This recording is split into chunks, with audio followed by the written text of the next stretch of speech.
Hello, everybody, and welcome to another episode of Album Fight Club. I'm your host, as usual. Can you guess? It's Mike. I'm here with my co-host. Can you guess? It is, in fact, Cody. Hey, how are you? Nothing's changed. We're still here. We're still doing this. Although I feel like it's been a while, Cody. God, it sure has. I have had a hellacious last 2.5 weeks, but you know what? That's okay because today I get to sit down with one of my dear friends and talk about one of the greatest bands in metal history, Iron Maiden. Mike, what do you have to say about Iron Maiden?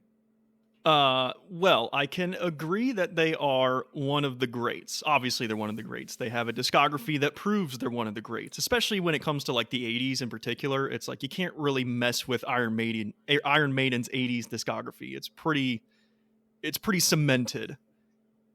But, and there's a but there, so immediately Iron Maiden fans, their eyebrows peak and they go, "What's he about to say?" Which I'm about to say is that they're not one of my favorite metal bands.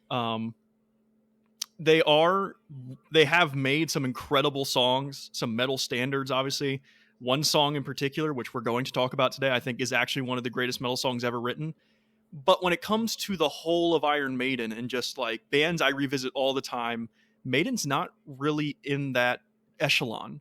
But obviously they're super talented. They're super great. They, again, have the pedigree. It's just they've never quite done it for me in terms of like a Black Sabbath, a Judas Priest, a Metallica, a Slayer, etc. Like they haven't quite hit the level of those bands for me, at least.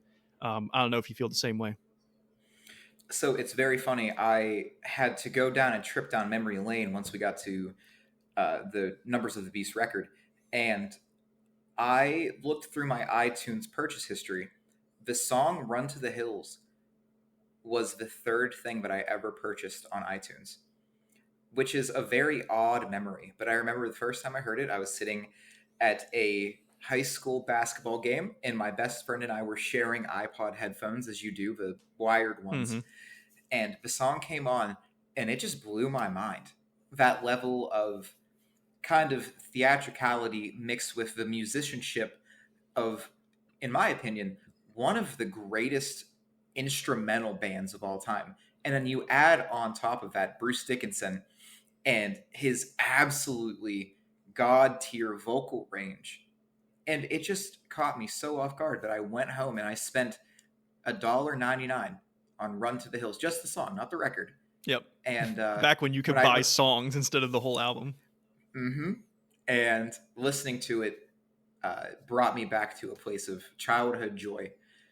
So that's my love for Iron Maiden. I think that they are the meat and potatoes of heavy metal. They're like the beef stew, where every once in a while, man, someone does beef stew really well and you love it. But for the most part, you listen to 5 Iron Maiden songs and you've almost listened to their entire 15 record discography. Mm-hmm. But man, do they do it so well. Yeah. Yeah. I mean, it's like you said, there's 15-ish. I mean, they've had a long career of making songs or making music, I should say. Today we're actually discussing what I think, again, not being the greatest or biggest Iron Maiden fan in the world, I think these 2 records are usually considered the 2 best. I think you have some outliers here and there, but really what it comes down to, usually when people talk about Maiden's best record, it's either Number of the Beast or Powerslave, for good reason too. They're fantastic. They're both really good. They're both 8 songs, which when we were considering this, we're like, oh, perfect. They're the 2 highly acclaimed Maiden records, and they both happen to have 8 songs. Wonderful. Works well. Easy. And for me, just in the background, the first Iron Maiden song I think I ever heard was "Run to the Hills," if I remember correctly. It might have been "Number of the Beast," but I think it was "Run to the Hills." And the reason why is because it was on Rock Band 1. That was back when I was playing drums on Rock Band 1, and the hi-hat portion comes in. I'm like, whoa, like what? Like, and then I immediately failed the song. I was like, what the hell was that? But obviously, like, to have that be your first Maiden song, it's like, oh my God, this band must be like insane if this is the kind of, and then you listen to their whole discography. Like, yeah, they got these songs over here that are really, really good. And then they've got this sloth of material that I think is just kind of okay, or in some cases not really that good. But when it comes to these 2 records, I think just about every song here is, if not great, good. Like, I think at the lowest, the songs are good on both these records. Well, I think the fantastic thing about especially these two records is if you are a musician or you're studying to hopefully one day be able to call yourself a musician, these are textbook lessons in songwriting and song composure, and something that I have written in my notes over and over again, pure endurance. If you go back and you look at any of the tours that Iron Maiden have done over the last 20 years, they've all been these 2.5 hour, almost like Springsteen treks. And to think, for example, as a bass player, Steve Harris, he sits in the Mount Rushmore for me. To think about playing these songs night after night for 2.5 hours at a technical level with my fingers, it gives me arthritis just thinking about it. And you got Adrian Smith on guitar. Once again, Bruce Dickinson doing a fantastic job with these vocal melodies. And I think if you're not a fan of metal, you should be a fan of the composition of these records, because there's some really, really cool things that happen when you hear them. I personally went, man, they pulled this one off, didn't they? Mm-hmm. Yeah. All right, man. You want to get into it? I think we can. So, as far as these two records are concerned, we start with not the title tracks, the opening tracks, I should say. Which for most people, I think this is a pretty easy matchup. But for me, it kind of isn't. And that's Invaders versus Aces High. Now, if I may begin, obviously a lot of Maiden fans would say, of course you go Aces High. Like, it's not even close, right? Because Aces High is one of their like big, I think it was a single if I'm not mistaken, but it was definitely one of the big promotion songs off Powerslave. And the idea behind it is, fighter pilots and dogfights in the sky and like, battling out up in the clouds. And so it's Aces High. It's like this firefight going on. This song has never given me that vibe. It's never given me the vibe of like fighter pilots and the Red Baron shooting down other planes. Like, I don't know. I just don't get that vibe. And not that that's like the most important thing the song should go for, but when your song is so thematically tied to something, and then like that thematic element quite isn't there for me, it just doesn't, it like removes something. That's nothing to say against the song. I still think it's a good song.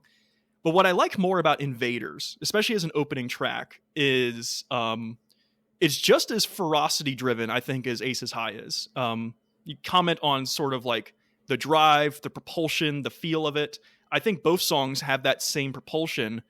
And what sort of excels it for me is Bruce Dickinson's performance on Invaders. And one thing I like to say about Iron Maiden, we've stated now that Iron Maiden isn't one of our favorite bands, but I think in the echelon of metal, when it comes to choruses and making a chorus catchy as hell, Iron Maiden nails it like every time.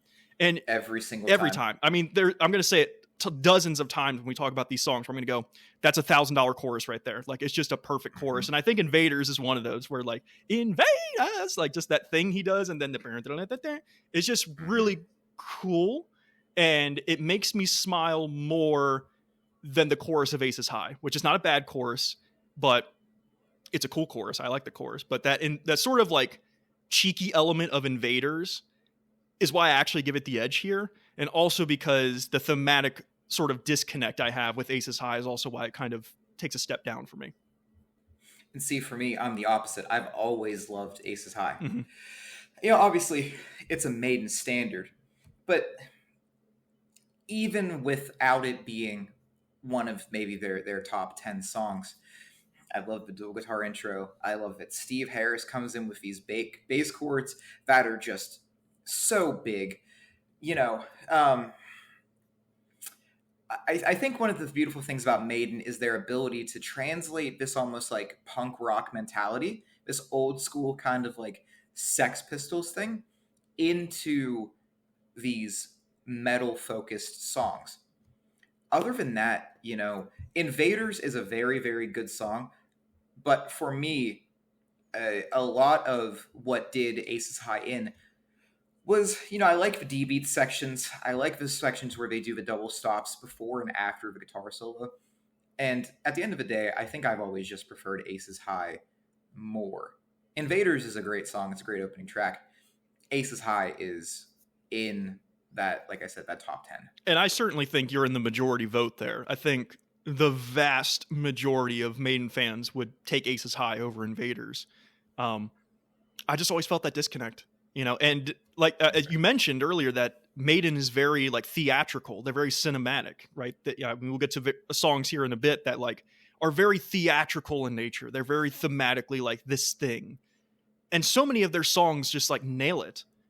But for me, Aces High has never done that. And I don't know why. Maybe it's just a me thing, but I never had that connection thematically with the song that it's trying to achieve. I almost think that to listen to Iron Maiden, to do like a deep dive, you need to listen to the actual record version, and then you need to find the live show version. With, say, like the planes, or you have Eddie coming out, you got Bruce running around with the Union Jack flag and things like that. Because I think it really adds another layer of depth. Through the course of history, it's been revealed that Steve Harris is one of the great metal businessmen. Running Iron Maiden almost like a really tight ship of, hey, this guy isn't playing guitar up to par. Sorry, someone new's coming in. We're playing Rocket Rio in 3 months, and we need to crush it. And I think a lot of these songs were almost created with the intention of the live show is going to really add to these big moments. Mm-hmm. Yeah. Which, speaking of big moments with the next one, Children of the Damned versus 2 Minutes to Midnight. Now, this, I don't know if this is another one, because I think Children of the Damned is immensely more popular than Invaders. But 2 Minutes to Midnight is also sort of like the 1-2 punch of Aces High, 2 Minutes to Midnight, which are like huge Maiden songs. And unlike the last matchup, this is a matchup where 2 Minutes to Midnight just takes it away from me. Where this is washes Children of this Damned. Is a song where thematically I get it, I feel it, and God, the fucking chorus, God, it's so good. It's just like, I think Judas Priest at times also hits this level of like just perfect choruses. But when Iron Maiden makes a perfect chorus, it is a perfect chorus. The 2 Minutes to Midnight chorus, how can you not sing along to that? And I can only imagine being in a live venue with like 10,000 other people, and they're all Maiden fans, and they all know the words, and you're just singing along with them. Children of the Damned, it's cool that it's a slower song. It's cool that we get that moment in Number of the Beast, which has a ton of like faster tracks. And it is a good song. I enjoy it a lot, but you can't really compete in this instance with 2 Minutes to Midnight. It's just such a killer song from front to back. I absolutely agree with that. I think the Children of the Damned chorus, though, sits maybe right below 2 Minutes to Midnight. Mm-hmm. With just the level of emotion that Bruce has to put behind him singing that phrase, the children of the damned. It's my voice is shot right now, but we're both bad singers. We admit it. Yeah, it's just, man, every time I hear it, and then you get that cool like bum bum ba da da. I don't know. I've always relegated Children of the Damned to a very good chorus. But yeah, I mean, 2 Minutes to Midnight. Let's be honest here. By this point, when you get to Powerslave, Dickinson has been in the band for a little bit. All of the cobwebs are off of him. Maiden is a touring machine. And to me, this really feels like that perfect kind of moment in time for them, where they're still able to write, as we get later, these like 13-minute, these 7-minute, epics that in some ways match like La Villa Strangiato, or they matched Echoes, or Dogs. But then it's like also at the same time, man, they can bang out just a 3-minute crusher, a head-banging like clinic. I think that's a really, really cool thing to see happen, because you get later down the road, you get to Final Frontier and Seventh Son of the Seventh Son. It's like, I almost feel like they start to buy into being Maiden. Like they're kind of dipping their hand in their own pot. And here it still feels like, hey, you know what? We still got things to prove. We're not the giant Titan yet. Yeah. Yeah. I can, I agree in that I appreciate when bands can do both short and long songs, or longer songs, which Maiden improves with these two records for sure. Yeah. But no, I agree. It's 2 Minutes to Midnight. Yeah. I really, nothing more needs to be said. If you know 2 Minutes to Midnight and you know Children of the Damned, I think this one's pretty easy. I'd be surprised, but then again, I'd say the same thing about people, I'd be surprised if anyone chooses Invaders over Aces High, and I did it. So, maybe there is somebody out there who thinks Children of the Damned is a better song. The Prisoner versus Lost for Words. Cody, I actually want you to start this one. Man, The Prisoner is a cool song, but man, Lost for Words, it put the biggest smile on my face.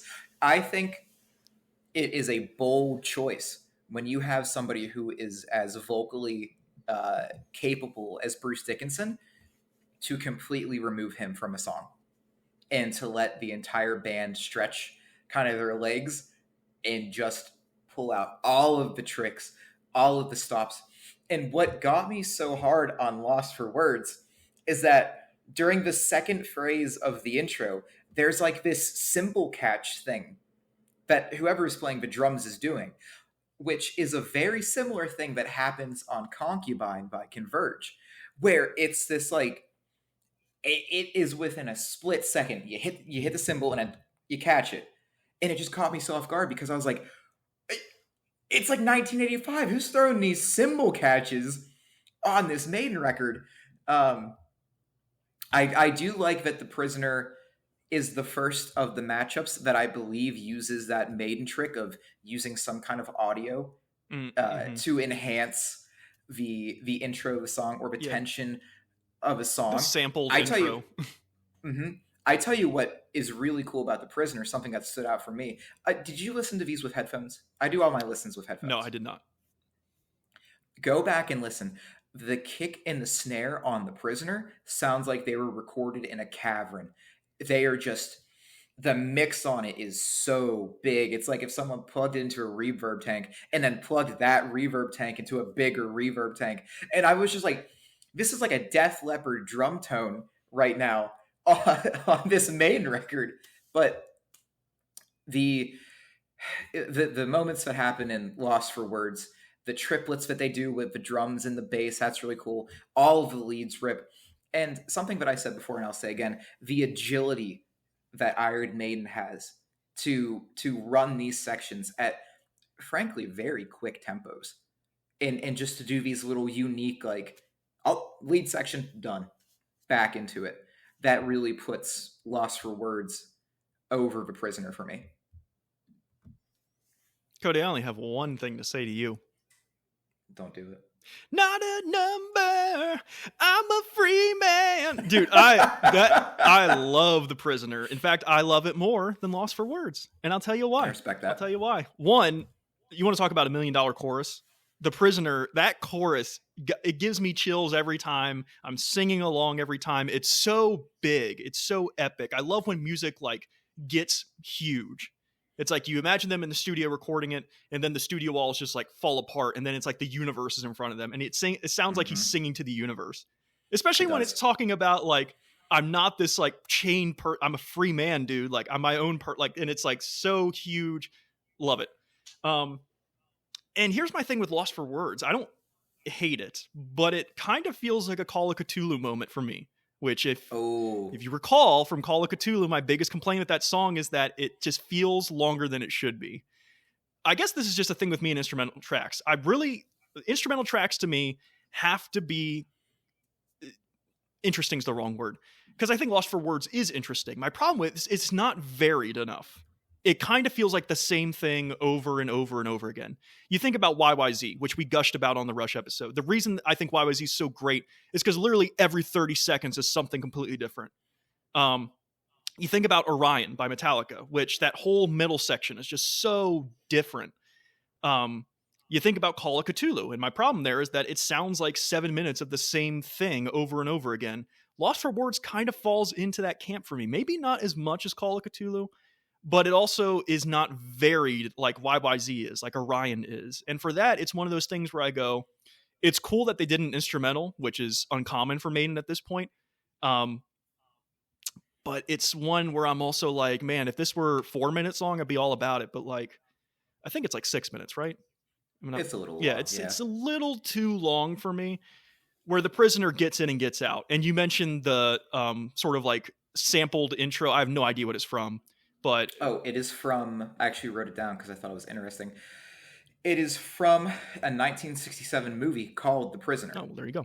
Which, according to the Iron Maiden Wikipedia, which is interesting that they have their own Wikipedia, Steve Harris called up the person who starred in the movie and said, "Hey, can we use this audio?" And apparently, the man who was typically calm and collected freaked out, and he said, "What's the band name? Iron Maiden? Yeah, go ahead and use it." So that's a funny little piece of history there. It's interesting. Yeah. Yeah, for me, it's the power behind the Prisoner that gets me, and it's sort of the repetition of Lost for Words that loses me on it. So I'm actually going Prisoner. I'm going Lost for Words because I think it's a bold choice to remove someone so talented as Bruce Dickinson, to make that choice. Yeah, and like I said, I sort of applaud them for taking an instrumental track and attempting one and doing it, and it's good. It's not bad. I'm not saying any of these songs are bad, but when comparing song to song, Prisoner just it has to take the cake for me. I respect that. So, Cody, so far you are 3 for 3 Powerslave, and I'm gonna assume you go 4 for 4. Maybe I'm wrong, but we have 22 Acacia Avenue versus Flash of the Blade. Which I suppose I could start, which is that this is another one where similar to Children of the Damned versus 2 Minutes to Midnight. For me, this is no contest. It has to be Flash of the Blade. Flash of the what? No? On Are you serious? Answer. Yeah, Mike, I'm dead serious. Wow. Okay. You know what? I'll pause and let you talk because this. No, you go ahead. You go ahead. Dude. I feel like this is another matchup where Invaders versus Aces High, where it's like the majority of Maiden fans would be like, it's Aces High. I think the majority, I could be wrong because I'm not a huge Maiden fan, but I think the majority of people would go Flash of the Blade. And I happen to be one of them. I think Flash of the Blade is such a cool song. Again, $1 million chorus. The chorus of Flash of the Blade is so good. Love the intro of the beanie, meanie, meanie, meanie, meanie, meanie, like just like building up to this thing. The thematic element of like living and dying by the sword, that sort of like concept of like you live, you die by the flash of the blade. And 22 Acacia Avenue is like really cool. But I don't know, man. Like it's one of those things where like Flash of the Blade is just so cool. Where 22 is cool, Flash of the Blade is like so cool. So for me, the difference is Flash of the Blade is right at the exact point where I started getting Maiden fatigue. Like I said at the beginning, and like I said previous, meat and potatoes, man. Mm-hmm. And I tell you what, you get to Flash of the Blade, and it's like, I've heard this before. The drums, they caught me off guard because it sounds like Dance Dance by Fall Out Boy in the beginning. but then you're doing what? You got the driving drum beat, Steve Harris is doing his thing. Bruce Dickinson is in that range where with 22 Acacia, the whole band coming in and Bruce starting higher really, really pulled me in. And there's a section, I want to say it's right before the first chorus, where everybody is doing these like single chord. It's like these like 1, 3, 5 movements. That's not technical at all, which is crazy coming from Maiden. And it's just this like really lovely movement.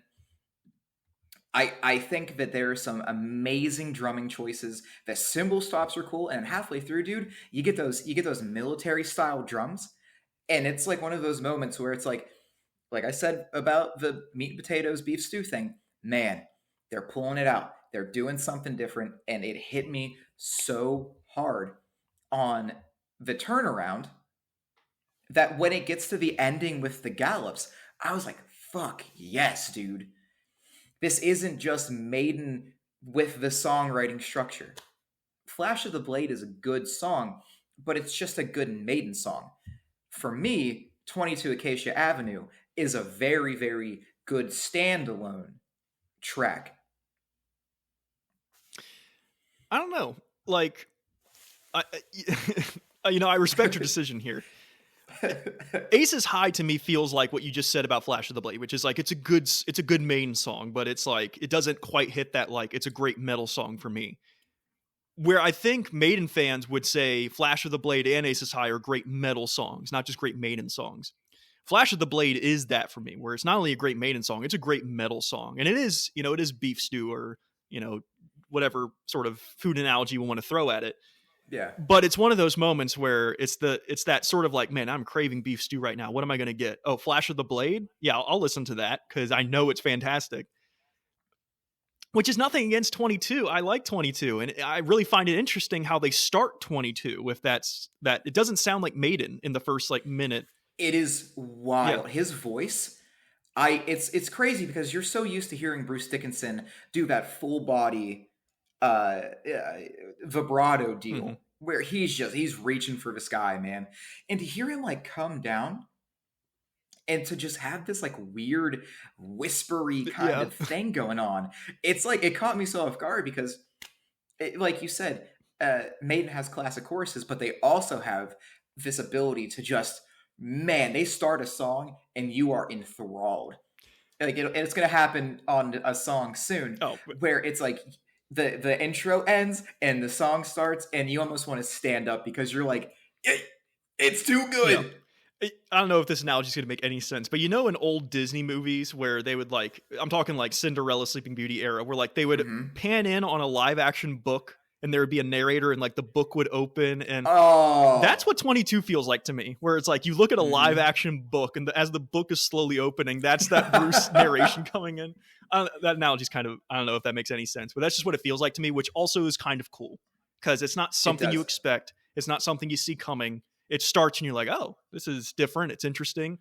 Um, See, the thing for me, like with a song like Flash of the Blade, for example, I like the Maiden tropes. I like when they go back to that classic Maiden drum beat. I like when they're playing the classic Maiden rhythm. But what I like more is when they can almost recognize it and use it as an indicator that it's time for them to start, kind of like in a way like going home. 22 Acacia feels so different that when it gets to that ending with the galloping, it's like, yeah, yeah, I know exactly where the song's going to end, but everything in the middle and the beginning was so unique that it felt more like evocative of listening to Iron Maiden instead of just a really really good attempt, you know. And also, here's a fun fact: God bless the Iron Maiden Wikipedia. Apparently, 22 Acacia Avenue is the second of four tracks of the Charlotte the Harlot saga, with the others being Charlotte the Harlot from the Iron Maiden self-titled record, Hooks in You from No Prayer of the Dying, and From Here to Eternity from Fear of the Dark. Which is weird that they have enough material. They have a 4-song saga. yeah, that is odd. I never even knew that. It, yeah, the dude. I was like, the Iron Maiden Wikipedia is going to come into great expense for this. Well, well, well. Not what I expected at all, but here we are. Um, Cody, I think we should talk about the Duelist for a minute and a half so that we can get to the other song. I, man, I don't know what you're going to say, but for me, this has the same problem as Flash of the Blade. My, I really just want to talk about the other song, but I'll, Yeah. my thing with the Duelist is that it's cool. I have no issue with it. I think it does interesting stuff, interesting moments. I think it is a little too long. I think they could have shaved off a Yes. minute or two off the song and it would have been great. Um, but this is like last episode with Smoke on the Water versus whatever it was up against. It's like, why even talk about the other song when Number of the Beast is the other song here? Do you want to start? Oh, I mean, okay. I'm going to start this in a roundabout way, which I for some reason like to do with this format of show. In the 80s, you look at Iron Maiden album covers as a parent, right? Mm-hmm. And you go, "Oh my god, there's a mummy controlling the devil." And then you listen to this song. Yo, Iron Maiden is like the least evil thing that ever existed in the world. Iron Maiden is like the sound of like a cold ice pop on a hot summer day. It's just like, it's so good.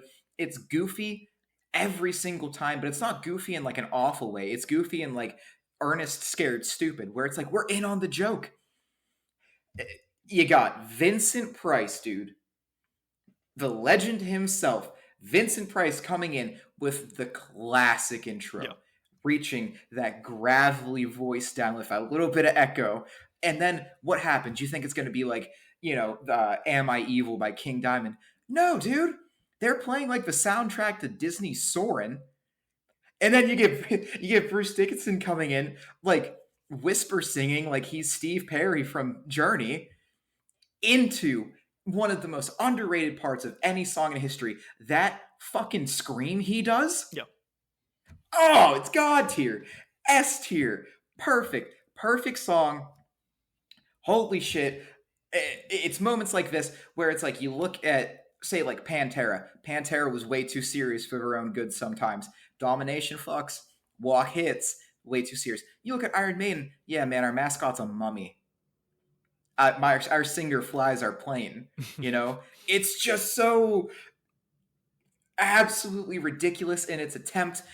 And then the band comes in, and the drums come in, and Steve Harris comes in, and it's just an absolutely fantastic moment in music history.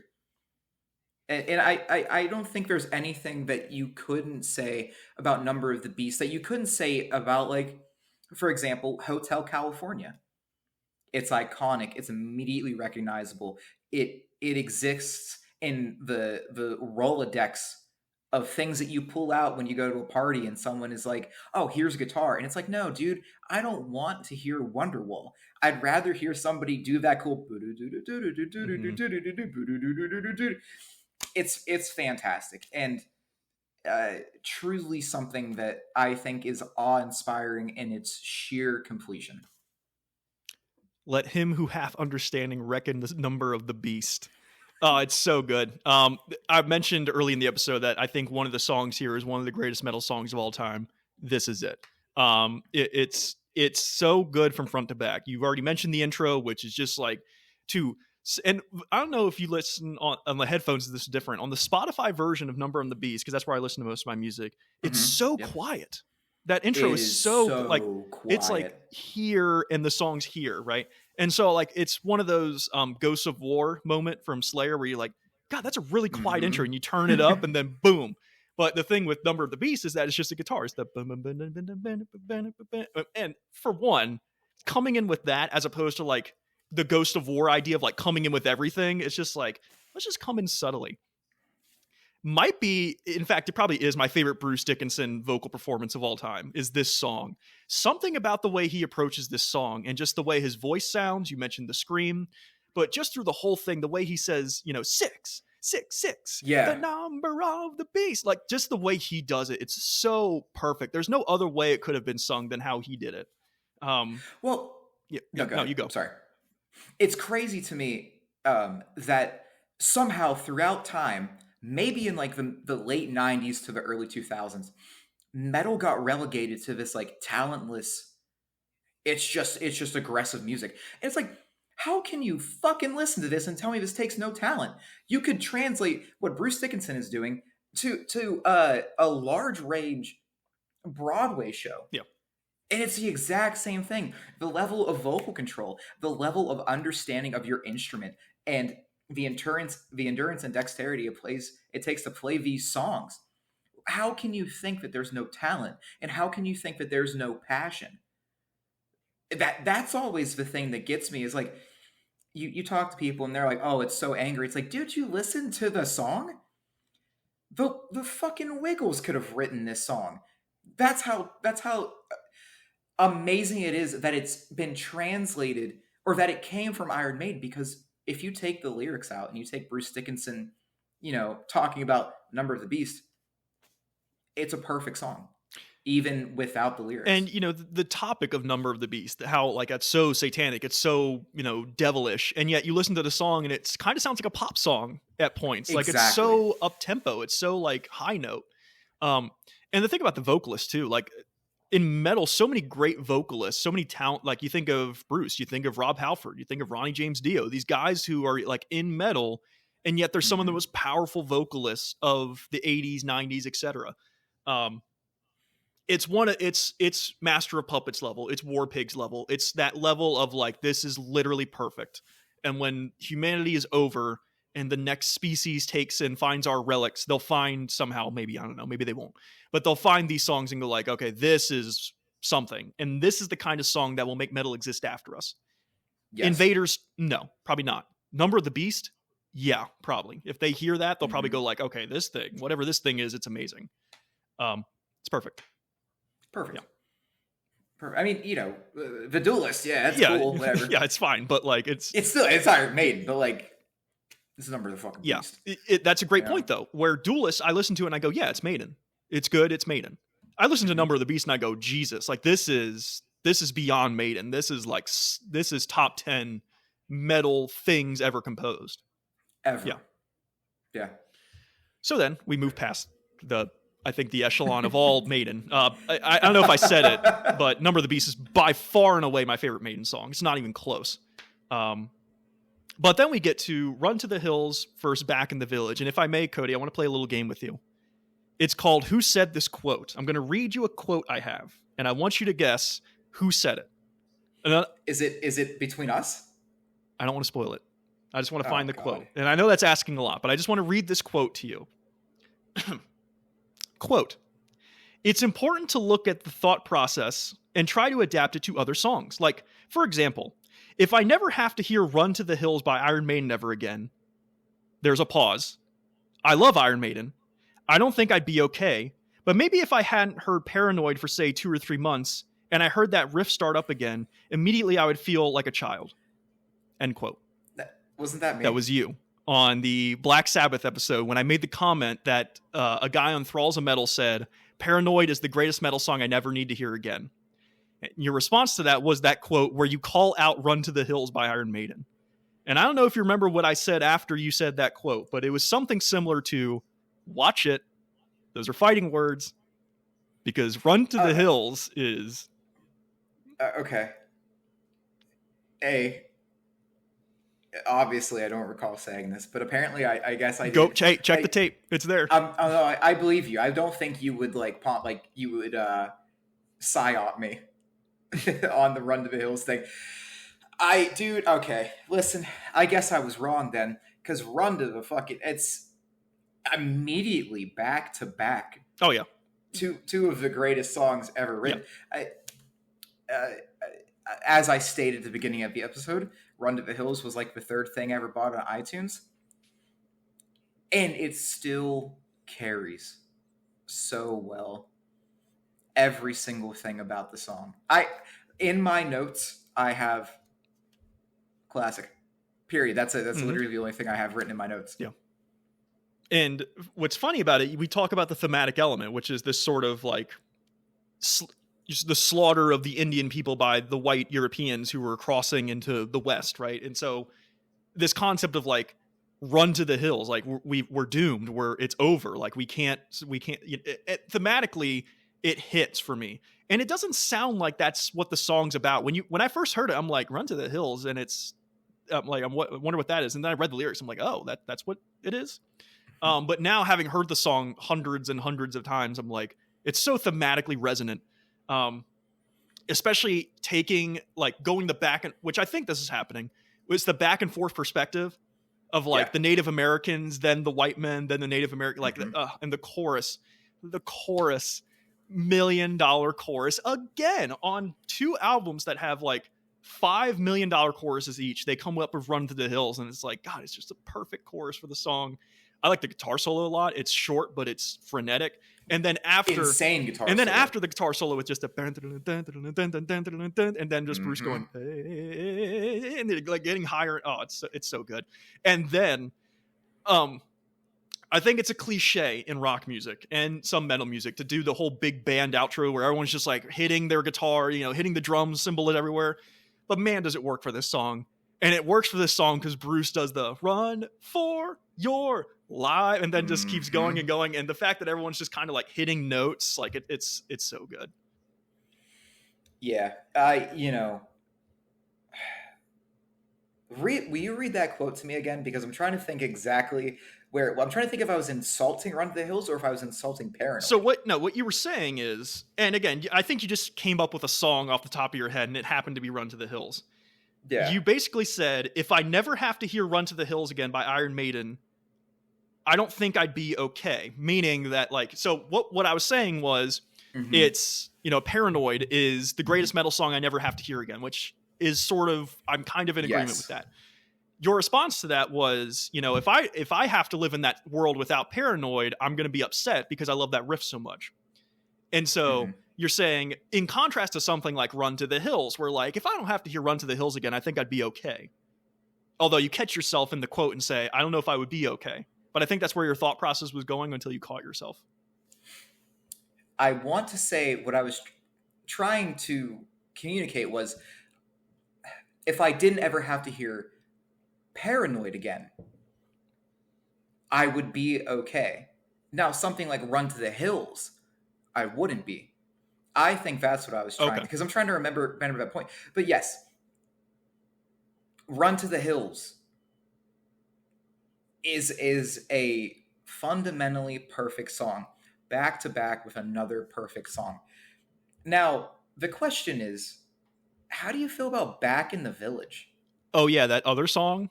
Like, for me, in the context of what we're doing here, for me, it's like, oh, that other thing that happens to be matched up, whatever. Like, give me Run to the Hills.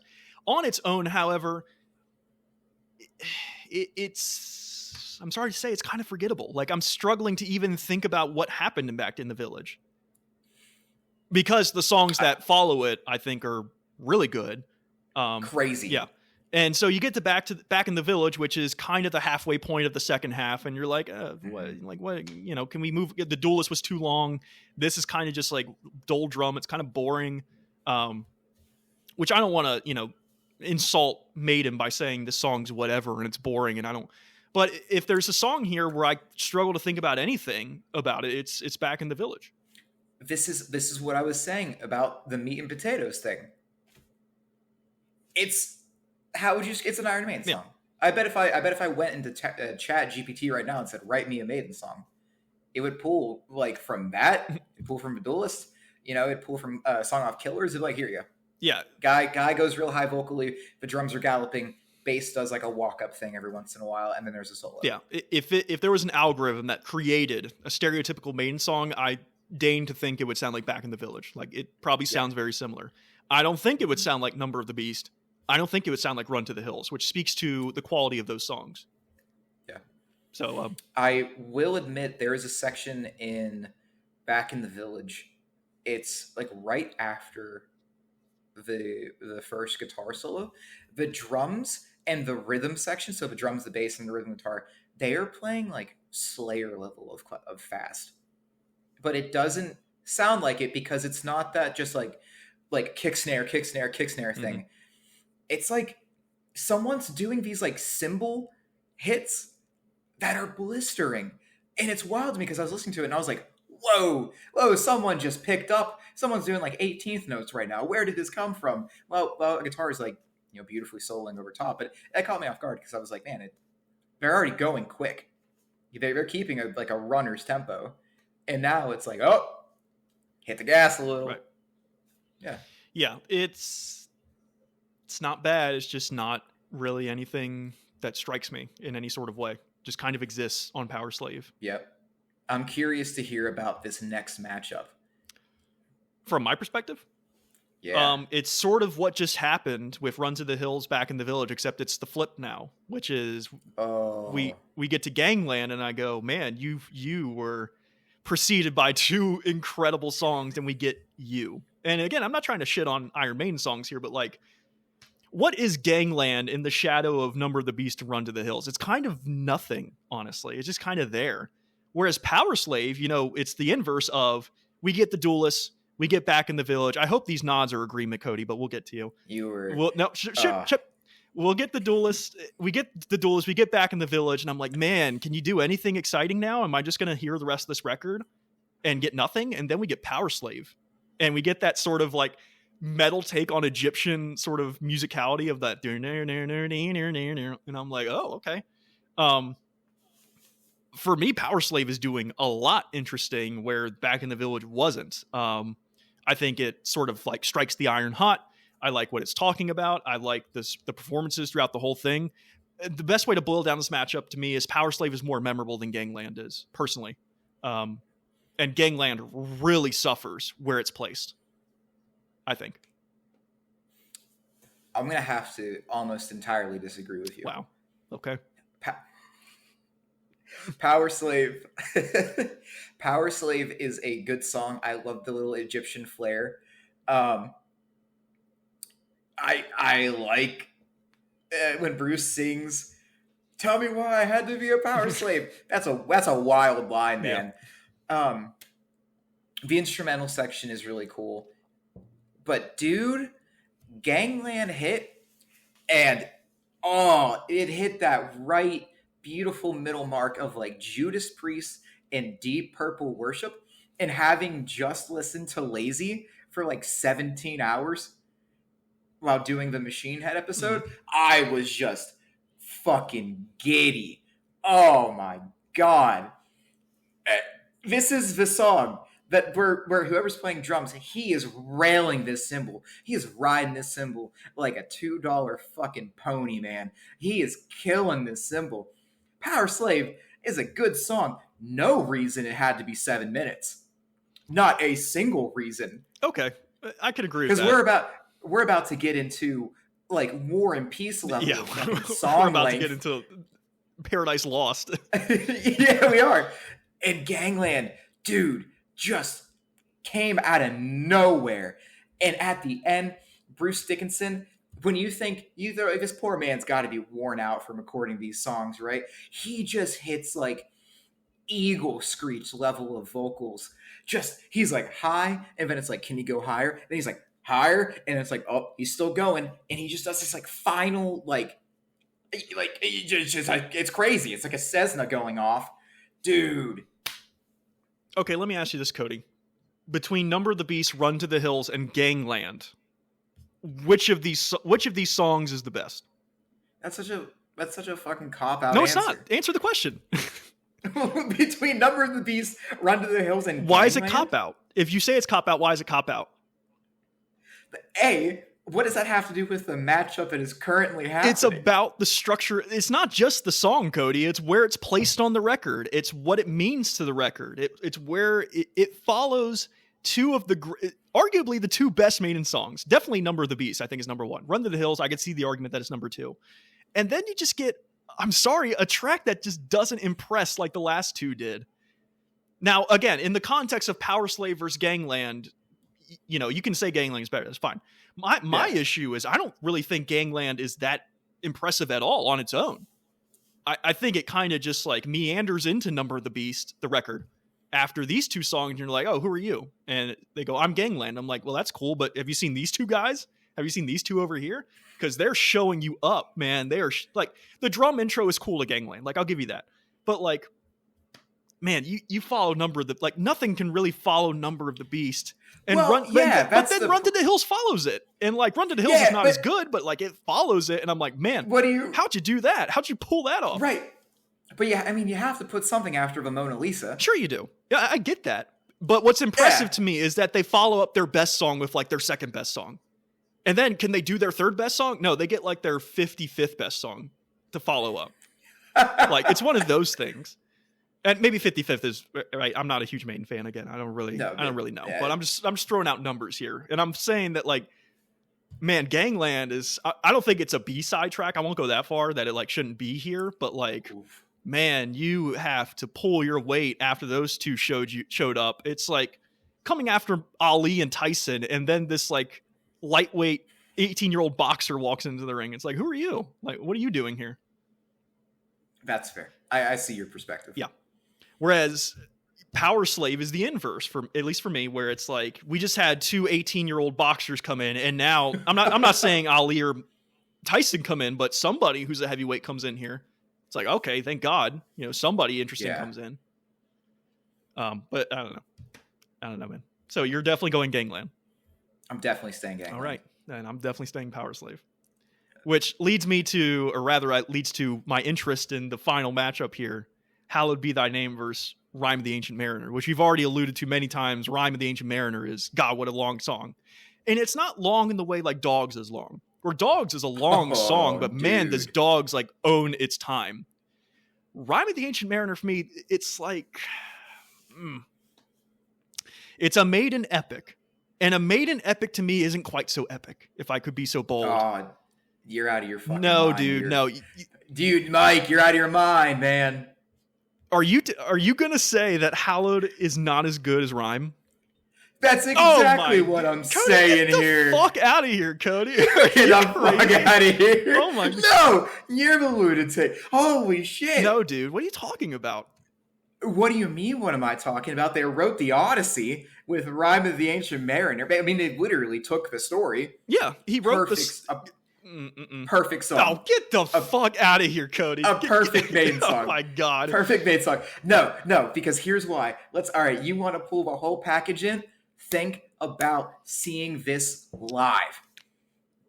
You know 100% that it gets to that section, it's 7 minutes in, when it's just the Foley work of the floorboards and just that guy talking.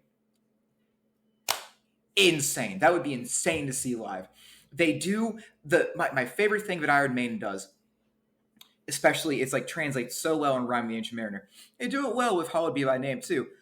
Their ability to just go between structure. Here's section 1, and here's section 2, and here's section 3, and we got something here and here and here and here and here. But man, when section 2 comes back 13 minutes in or 11 minutes in, and it's like, yeah, this is the fucking Ride of the Valkyries right now. Nothing that you show me after this is gonna match. Oh, a perfect song, a long song done correctly. And Hallowed Be Thy Name, don't get me wrong, is good. But first off, you get like the drums. It seems like everything's dragging with the gong hit or whatever that thing is.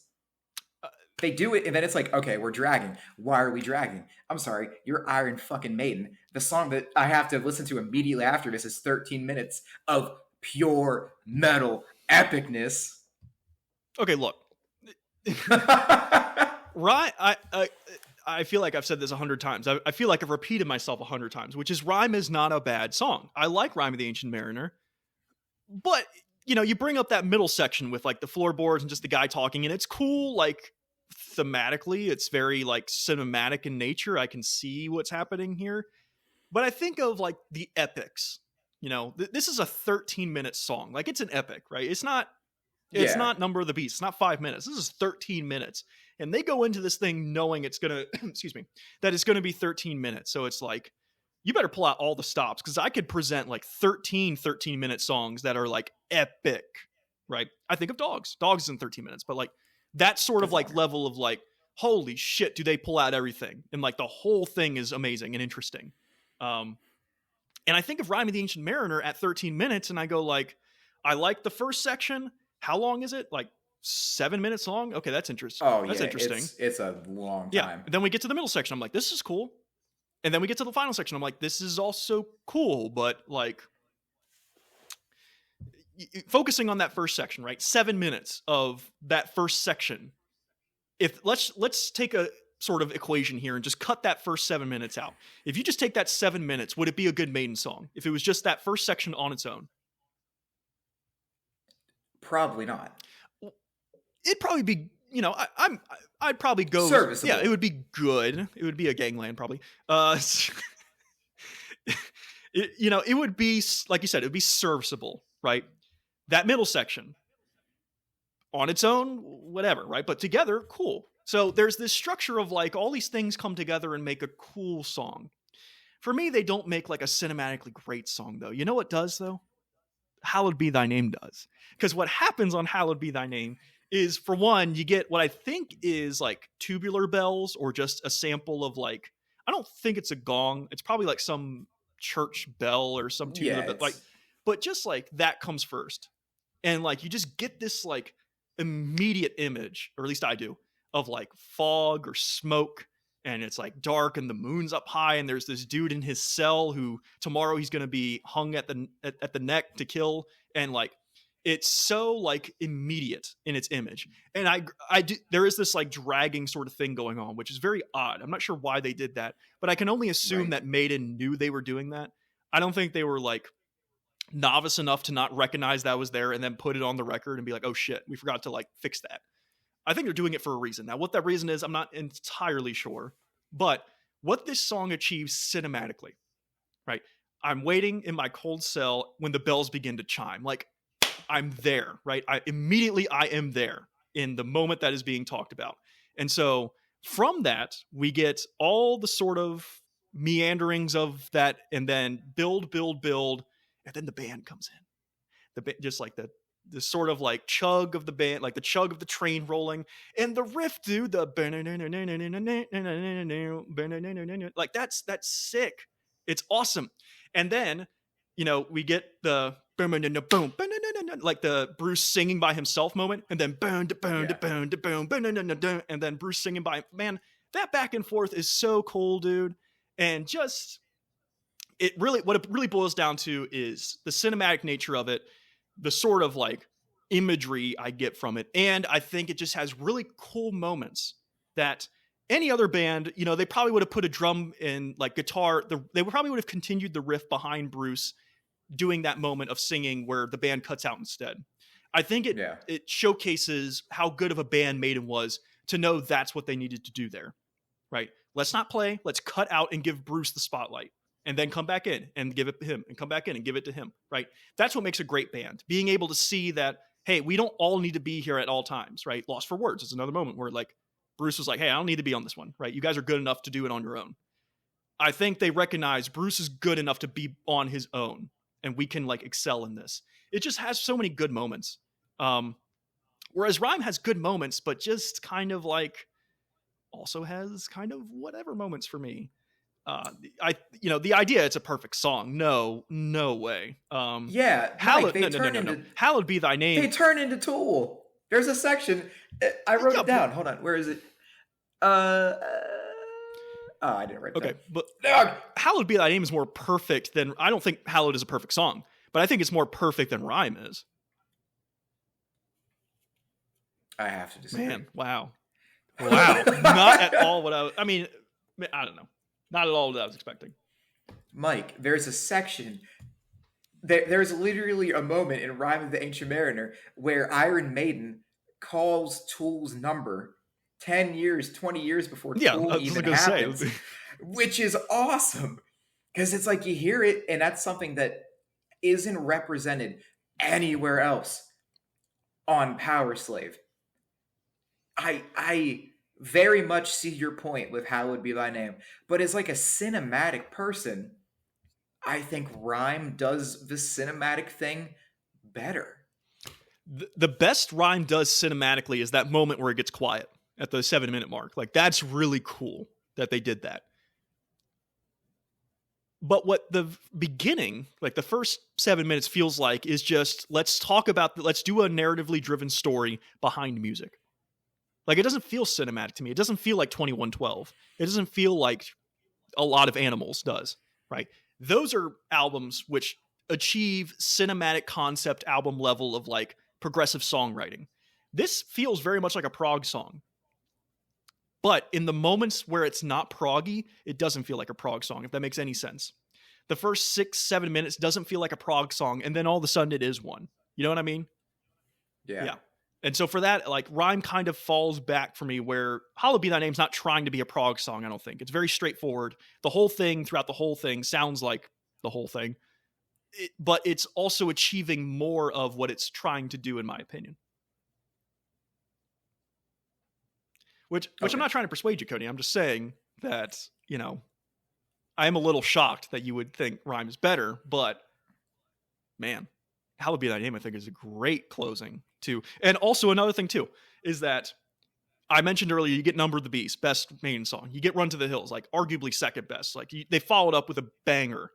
Then you get Gangland, which for me is kind of not great. And you're like, man, you kind of fumbled it, right? You got one more chance to not fumble it, and man, did they just pick up the ball and run it 80 yards, like to the touchdown end zone, right? Whereas Duelist happens, I'm like, whatever. Back in the Village happens, I'm like, whatever. Powerslave happens, I'm like, oh, okay. And Rhyme of the Ancient Mariner happens, I'm like, oh, okay. Like, it's cool. I like it. See, I think Rhyme works better as a closing song. I think the way that the song ends, even the last 3 minutes, is absolutely fantastic. And that to me is a reason why it's better than Hallowed. Hallowed be thy name. Because with Hallowed, what you get you get Bruce doing that super gnarly vocal thing, and then the band does like big ending. Yeah, big right? ending. Yeah. With Rhyme, it's that super cool, like it's not like a fade out. Everything like stops, echoes, and you get just the bass for like a single moment, just trailing. I don't know why. That's just it works so much better for me. I don't know, Cody. I think we're just in complete opposite spectrums here. What a shame. Which is the fun of it, because that might have been the most heated we ever got, and it was over Iron Maiden, who Could you imagine? neither of us really love Iron Maiden to that degree, so that's why this 8 months ago, us standing in the back of TOR. Fuck you, this song's Oh, yeah, better. imagine. Are you kidding me? Well, I don't know, man. So the breakdown, now that we've done all the tracks, is that 1, 2, 3, 4, 5. So I went with 5 on Number of the Beast and went 3 on Powerslave. You were actually split. You did a 4 and 4, which I thought for sure you were going to go Hollow. And I was like, man, we're both going Number of the Beast. And you didn't. Now, with that being said, because I just don't know this of your own opinion, which record do you actually prefer? Since you're split down. Okay, why is that? Number. I mean, come on, man. Yeah, well, I mean, it does have one of the greatest metal songs of all time on it. It's got 2. Yeah. 2. I mean, and also 2, Powerslave. There are things that Powerslave attempts that I like, but I feel like Number of the Beast succeeds in. Where Powerslave, I feel like, it has weird moments. Like, for some reason, I know we like to put, mixing and things in the end. For some reason, on a lot of Powerslave, Bruce's vocals seem really quiet. Whereas with, like, Number of the Beast, it's like, oh, yeah, he's present. Mm-hmm. He's clear and up front. As a bass player, this is sacrilege. There's a lot on Powerslave where I'm like, yo, why is this so hot, like loud? You guys could have pulled this down 3%. Because then the problem is with Maiden, you've got 2 guitars, drums, vocals, and bass. Those guitars get panned and then washed out. So then you're trying to sit there trying to figure out like what the lead is playing. And it's like, well, I can't really hear anything because Steve Harris is clacking away. And the drums are so loud. Mm-hmm. Whereas number I feel like is mixed better overall. Number, but doing a song by song split, Powerslave got me. It got me more in terms of just like, well, I could see the first 4 being poor, but the last 4 second half is really powerful. Well, actually, where you were on Powerslave is that you went for the first 3 songs on Powerslave and then the last one on Powerslave. So there was that middle section where you went Number of the Beast. Yeah. I think it's clear from my track by track, I prefer Number of the Beast. I always have. Even beyond the songs I like Prisoner. Yeah, I just really like that song. Is it the greatest Maiden song? No. In fact, anyone who says, for example, that Aces High is better than Invaders, I see it. Like, I'm not saying, oh, you're crazy, whatever. Like, I see that argument. I just happen to like Invaders more. But man, that 1-2 punch of Number of the Beast and Run to the Hills, like that's like some of the best metal has ever accomplished is right there. Which is so unfortunate that Gangland comes after it. I'll stop, Cody. I don't want to keep shitting. I think, hold on. I think I'm going to say this. Go back and listen to Gangland, but listen to it with the influence of Judas Priest and Deep Purple behind it. Because when I heard it, immediately the first thing I thought was, oh yeah, this has that kind of like, British blues vibe to it. That kind of like blues rock that was apparent in both of those bands. That kind of like, not swampy, but like messy driven guitar thing. Um, but yeah, I at the end of the day, I mean, in terms of even just longevity in metal, I think Number of the Beast sits as their finest hour. Now, next question is, what's the better album cover? Oh, I think Powerslave is the better cover. Really? Yeah. Now, why is that? Number of the Beast feels kind of messy. I like I can't really describe it, but it feels like a first draft. Powerslave feels like like they got together and said, "That looks cool." I like the integration of Eddie into the Sphinx or whatever it Mm-hmm. is, into the mummy. That's really cool. I like that it kind of hints as to what the record is. Number of the Beast looks cool, but I mean, how many times do they talk about the devil on Number of the Beast? Besides, obviously, Number of the Yep. Beast. Whereas Powerslave, you could kind of push some things around and be like, this makes sense. I think both of these records are killer album covers. I mean, Powerslave is such a cool album cover. For me, they're both. I'm flipping through the record store. I don't know who Iron Maiden is. I see both these records. I'm like, oh, what is this? Like, this looks cool. Yeah. I actually, there's just something so cool. And we already alluded to this, but there's just something so cool about Eddie puppeteering Satan. Like, Satan, the ultimate evil, and then Eddie's over him puppeteering him. Like, that's just so cool. But it is tough because Powerslave is just like so iconic and cool as well. And I would agree that Powerslave's album cover is more synonymous with its album and what's on it than Number of the Beast is with what's on that record. Yeah. I think you want to see something cool, go to a Hot Topic or go to a Spencer's, and they probably have both of these record covers on T-shirts. Yep. Almost 40 years after their release. Mm-hmm. That's cool. That's a really heartwarming thing to imagine. It wasn't Nancy Reagan who ran the parents against like satanic music or whatever thing. Who was that? It was probably Reagan. It's of that ilk. Yeah. She's rolling in her grave as Eddie is sitting on the Hot Topic shelf, just being like, "Listen to how crazy these songs are." And it's funny how like more demonic and aggressive music got after. Like to think that Number of the Beast, the song is like, oh, this is satanic panic. This is so wrong for the youth. And then you listen to like Converge or some other band that's like so much heavier and so much more crazy. Iron Maiden is the Wiggles compared to Lorna Shore. Yeah. There's not even an argument. I mean, even not before you get to Meshuggah, and Iron Maiden is children's play. Yeah. Listen to Future Breed Machine and tell me you're seeing Eddie on that cover. Right. You sure aren't, dude. Yeah. Well, I mean, they're Iron Maiden for a reason. They have outlived a lot of their naysayers. They have now. Here's a short little thing. We don't have to go off about this. I do think Iron Maiden is a band that should just like stop making records. They put out Senjutsu or whatever, the one with the samurai in front. I haven't listened to it. I haven't heard really good things about it.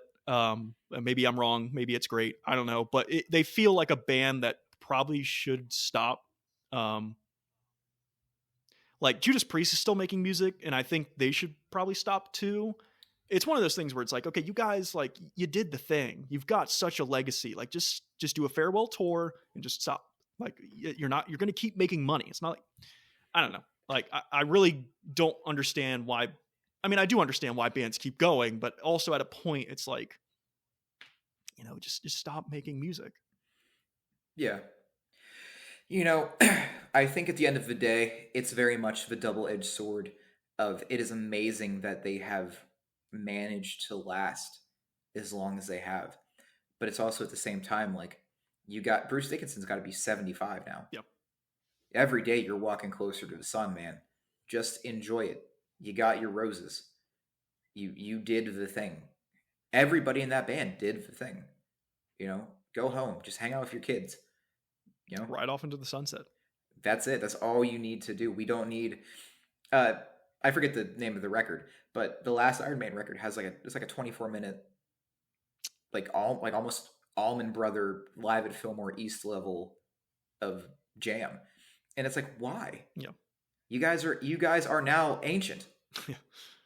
Thank you, but please go home. Like, Jesus. Yeah, but of course you say that, and then the Iron Maiden mega fans will just like be like, no, they have to, they keep making music. I'm gonna be so upset when they're, and it's like, I'm the huge Slayer fan. I'm a massive Slayer fan. I think them retiring was one of the greatest things they ever did, because like at a point you just stop making Rain and Blood, you stop making Seasons in the Abyss, you're making Repentless, and it's not very good.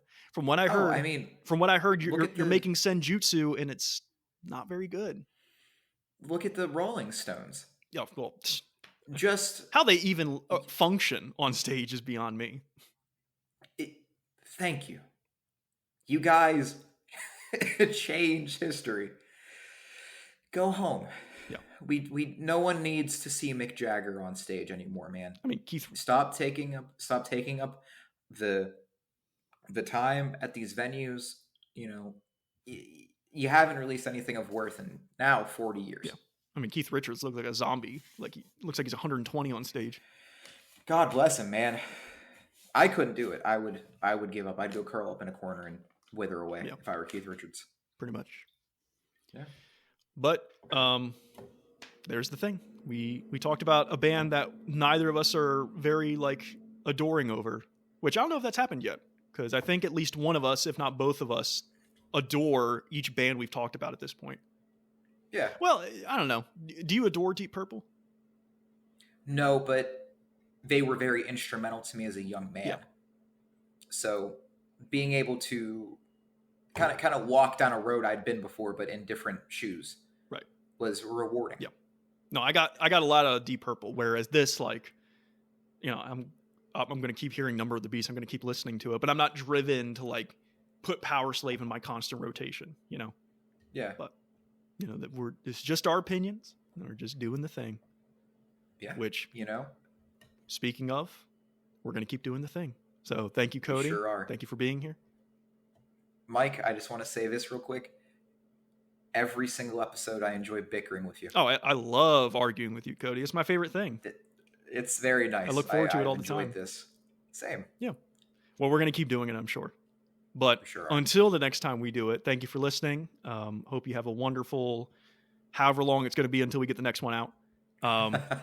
And we'll see you there when we do release it. So take care until then. Be well.